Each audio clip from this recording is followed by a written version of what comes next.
আপনার স্ত্রী আপনার কথা শোনে না, অথবা আপনার স্ত্রী আপনার অবাধ্য, অথবা আপনার স্ত্রী আপনাকে ছেড়ে তার বাবার বাড়ি চলে গেছে। যে কোনো এমন কোনো একটা সমস্যার ভিতরে আপনি আছেন, তাহলে আজকের এই টোটকা, আজকের এই ভিডিও এবং আজকের এই তদবির আপনার জন্য খুবই গুরুত্বপূর্ণ। ভিডিওটি না টেনে একটু শেষ পর্যন্ত দেখবেন। বিশেষ করে যারা কবিরাজি কাজ করেন, যারা মুদাব্বের বা যারা তান্ত্রিক, তাদের জন্য এই ভিডিওটি খুবই কার্যকরী। কারণ আজকে যে টোটকাটি আমি আপনাদেরকে দিব, এই টোটকার মাধ্যমে কারো স্ত্রী যদি হাজবেন্ডকে রেখে বাবার বাড়ি চলে যায়, কথায় কথায় বলে আর সংসার করবো না, অথবা হাজবেন্ডের কোনো কথা কোনো স্ত্রী শোনে না, তারা এই টোটকাটির মাধ্যমে কাজ করলে ইনশাআল্লাহ 100% ফলাফল পাবেন। তাই ভিডিওটিকে না টেনে একটু শেষ পর্যন্ত দেখার চেষ্টা করবেন। ভিডিওটি শুরু করার আগে সংক্ষেপে কিছু কথা বলি। টিকটকে কখনো আমি আমার কোনো ভিডিও ছাড়ি না। টিকটকে আমার কোনো অ্যাকাউন্ট নেই। কিছু প্রতারক চক্র আমার ভিডিওগুলোকে টিকটকে আপলোড করে আপনাদের সাথে বিভিন্ন রকম প্রতারণা করে।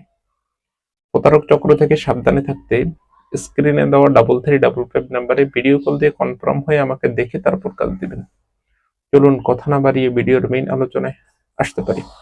দর্শক, আলোচনা করতেছিলাম, আপনার স্ত্রী চলে গেছে আপনাকে রেখে বাবার বাড়ি, আর আসবে না, কথায় কথায় বলে সংসার করবে না।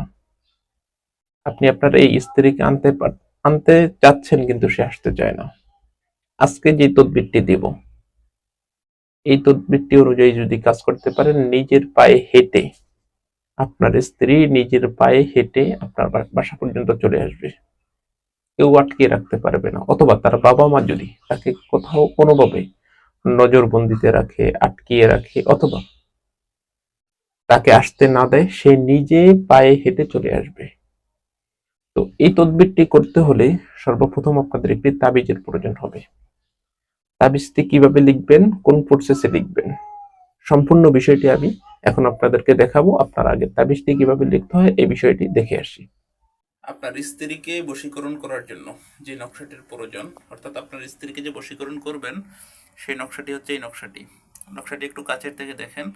আমি সম্পূর্ণ নকশাটি এখানে আপনাদেরকে বুঝিয়ে দিব। একটু আগে যে বললাম, এই নকশাটি হচ্ছে এটি।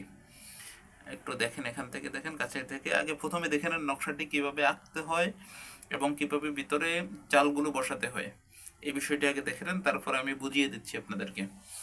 নকশাটি আপনারা এখানে যেভাবে দেখছেন বা দেখতে পাচ্ছেন, হুবাহু এরকম ভাবেই লিখতে হবে। নকশাটির জন্য এই ঘরগুলো, নকশার যে ঘরগুলো দেখেন, হুবাহু এরকম ভাবে এঁকে নেবেন। এঁকে নেওয়ার পরে এই যে দেখেন উপরে চাল বসাইছি, এই চালগুলো, এই চাল এগুলো ঠিকভাবে যেভাবে আছে এরকমভাবে চালগুলো দিয়ে নেবেন। এই যে 9 এই চালগুলো সুন্দরভাবে বসিয়ে নেবেন। চালগুলো বসানোর পর আপনার যে কাজ, সেটা হচ্ছে খুব সহজে, সেটা হচ্ছে এই যে এখানে বাবা দেখেন, এখানে ছেলে এবং মেয়ের বাবার নাম লিখবেন উভয়জনের, মানে স্বামী স্ত্রী দুজনের বাবা মায়ের নাম, বাবার নাম লিখবেন। এখানে মেয়ে এবং মেয়ের মা এবং ছেলের মা উভয়জনের মায়ের নাম লিখবেন। উপরে নিচে লিখলে সমস্যা নেই। আর স্বামী আর স্ত্রী, এখানে স্বামীর ছবি দিবেন, এখানে স্ত্রীর ছবি দিবেন।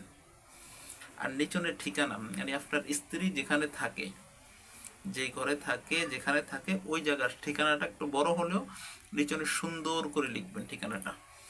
এই যেভাবে বলছি হুবাহু ওরকম ভাবেই কাজটি করবেন। তারপরে এটি কিসের উপর লিখবেন, এই তাবিজটি কি করবেন, সম্পূর্ণ বিষয়টি আমি আপনাদেরকে একটু পরেই বলতেছি। আপনারা একটু সম্পূর্ণ ভিডিওটি দেখেন, আশা করি উপকার পাবেন এবং তাবিজটি ভালো করে দেখে নেন উপর থেকে।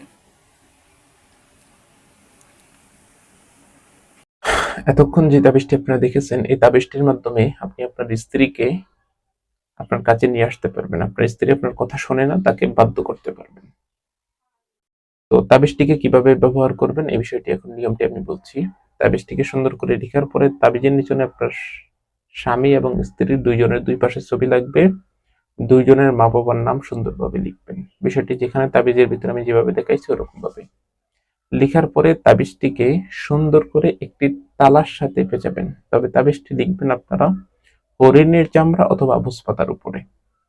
আমি বিষয়টা বুঝাইতে পারছি হয়তো। হরিণের চামড়া অথবা ভোজপাতার উপরে ছাড়া তাবিজটি না লিখলে আপনারা তাবিজের কোনো ফলাফল পাবেন না। তাবিজটিকে হরিণের চামড়া অথবা ভোজপাতার উপর লিখে আপনারা একটি তালার সাথে পেঁচাবেন তাবিজটিকে, তালার সাথে ঘিরাবেন, পেঁচিয়ে তাবিজটিকে নিয়ে যে কোনো একটি নদীর ভিতরে তাবিজটিকে ফেলে দিয়ে আসবেন। আপনাদের কাছে এতটুকু, ইনশাআল্লাহ। 7 দিন সময় দিলাম। 5, 2, 7, 7 দিনের ভিতরে আপনার স্ত্রী আপনার বাড়িতে আসতে বাধ্য। 7 দিন সময় দিলাম আমি। 7 দিনের ভিতরে আপনার স্ত্রী আপনার বাড়িতে আসতে বাধ্য 100%। আমি বলছি আপনি করে দেখেন।